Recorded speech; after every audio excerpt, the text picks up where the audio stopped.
What's up, y'all? Welcome back to What's the Read. I'm Coach Joe, if you didn't already know. And today we're going over transition. Alright, exactly how to make reads in transition.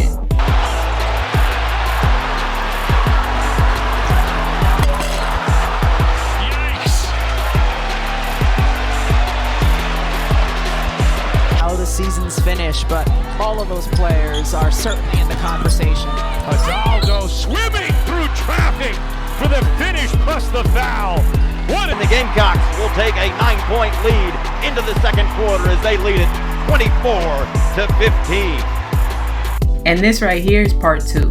We made a video earlier going over how transition works in a 5-on-5 setting. So let's do a quick recap first, alright? Where we go deeper into detail on some of the things.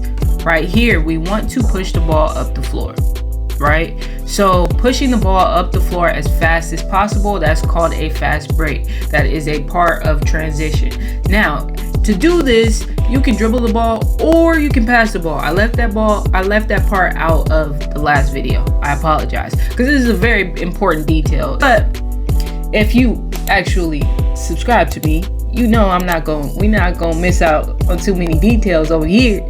All right, we're gonna get into it into another video for sure. Once we're in transition, if you are the person with the ball, you are scanning the floor. We are trying to look to see, do I need to dribble it up or do I need to pass it up? Do I have someone to pass it to?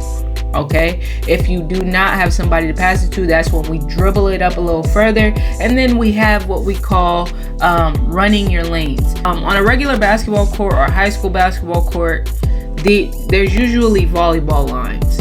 All right, and you tell players to run outside of the volleyball lines. What this will do is create space on the floor. So the defense running back is worried about their man sometimes. They're not always worried about the ball, right? So even if somebody stops ball, because you are spaced out, they cannot come and double team ball, right? If you're standing right next to ball, now I can guard 2 people. So let's look at this example real quick. Right here, this is what you call an outlet pass.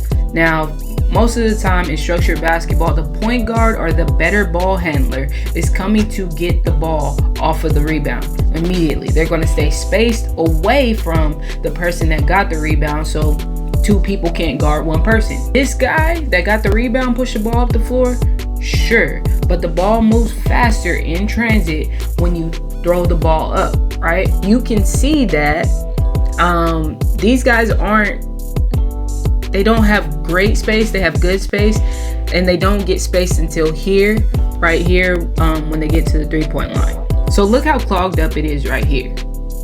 There's 3 people just standing right here because they didn't space out until they got to the 3-point line. But now once they're at the 3-point line, now they have to go pick up because my point guard pushed the ball up so fast. Right? The point guard got there quickly, so he's closer to the people to be able to make those passes. Now, because the defenders went to go look for their man, look at what we got right here. A one-on-one situation. Now he gets to go one-on-one with this dude and get his bucket. You see how simple that was? And this is just from staying spaced, keeping the floor spaced. That's really what you would like in pickup basketball or structured basketball. Who can I throw this ball to, whether it's an outlet or whether it's a get the ball down the court, right? So we can get the easiest bucket possible. That's what transition is all about. We want to get the easiest bucket possible. Here's the best part. The more of those you get, the easier the game is for you. The more of those you get, the more you can score. Which is why great teams like the Warriors. I know I was talking about Stephen Curry and his turnovers in the last video, but I'm actually a big Stephen Curry fan. Teams like the Warriors, teams like South Carolina with Don Staley, they try to run and get as many layups as possible. All right, because it's helpful to not have to slow the ball down, because not only are you making the other team tired, all right, we getting easy buckets while y'all over there running plays and have to work for your buckets. You don't want to have to work that hard, guys. All right, so let's take a look at the difference between this play and the last play. So they got the steal. Now we're in transition. Look at the difference of the pace. So this is how you know when somebody knows what they're doing or they don't know what they're doing when they get the ball, right? Because he is not moving at the same pace that he was when he got the ball in the last clip. He's taking his time. Why? Because immediately when your eyes go up, what are we looking for? Who can we pass the ball to? Can we get the ball up the floor, right? If he looks up, this is a part of your court vision to understanding we don't got numbers. And we went over this in the last video. Numbers. Do we have enough people on offense getting back to make this pass up? Right? We do not. There's more defense down the court than there is offense down the court. So he's still moving at a good pace.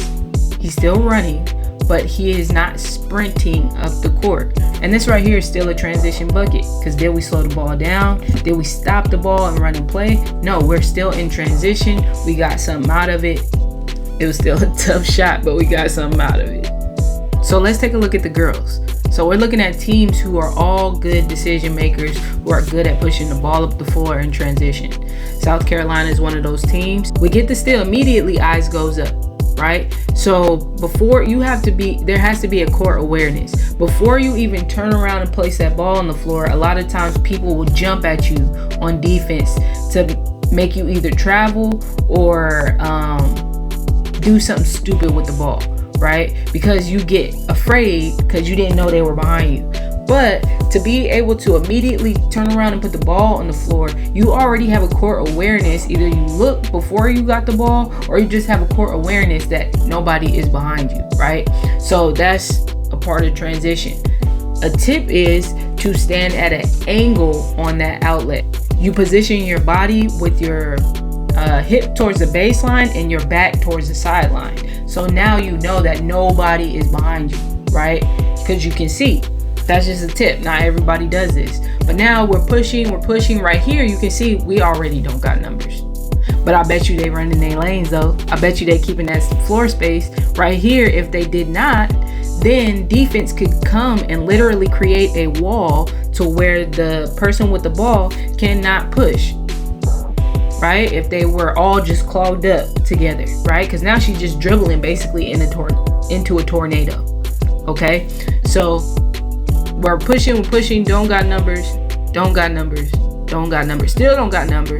But what they're doing is they're going so deep beyond the 3-point line, they're getting too far inside the 3-point line, right? So now because you keep on pushing back defensively, this elbow is wide open, right? And for her, she can shoot this. For her, this is a good shot, right? We don't have a layup, but hopefully at the college level, you can shoot this shot and make this shot. Now, if we want this shot, it's time to play What's the Read. And we're going to see what your basketball IQ is looking like. Because everybody's just super smart in basketball. Everybody know what they be talking about. All right, let's see. Let's go ahead and play What's the Read and see if you guys know what to do in these situations. You guys tell me, how are we going to get the buckets in these clips? Should we keep the ball? Should we not keep the ball? Do we have numbers? Do we not have numbers? What's the read?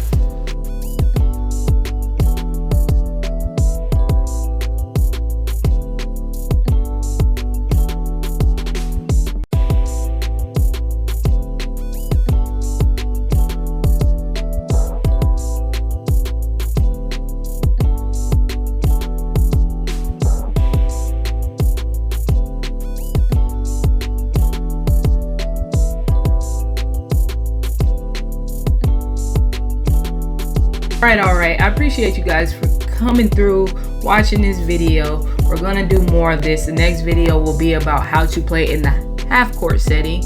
Whether we're running plays or not running plays, we still need to know how to play.